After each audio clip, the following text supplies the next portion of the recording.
To all of my hawk friends on the committee who think I'm too much of a dove, this amendment is an authorization to use military force given to President Biden to take out the Chinese assets in Cuba.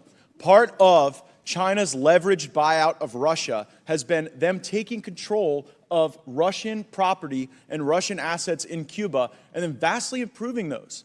So, whereas we didn't really care too much about the Russians having 1960s technology 90 miles south of Florida, we are increasingly concerned and should be a lot more concerned that China right now is functionally turning Cuba into a stationary aircraft carrier right off the coast of Florida.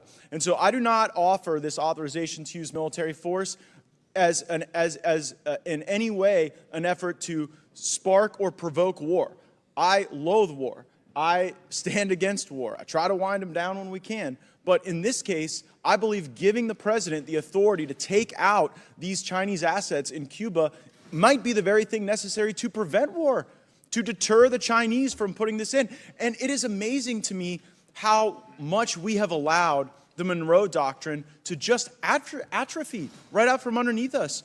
We would never have allowed these types of encroachments by China into Latin America, into the Bahamas, the Caribbean, Cuba, if we really cared about the Monroe Doctrine. So while the Foreign Affairs Committee has unfortunately asserted equities here, and I'll have to withdraw the amendment, I do think we need to have a very serious conversation about what these Chinese buildups in Cuba mean, and we cannot view them through the same lens that we viewed Russia's participation in Cuba's military enterprise.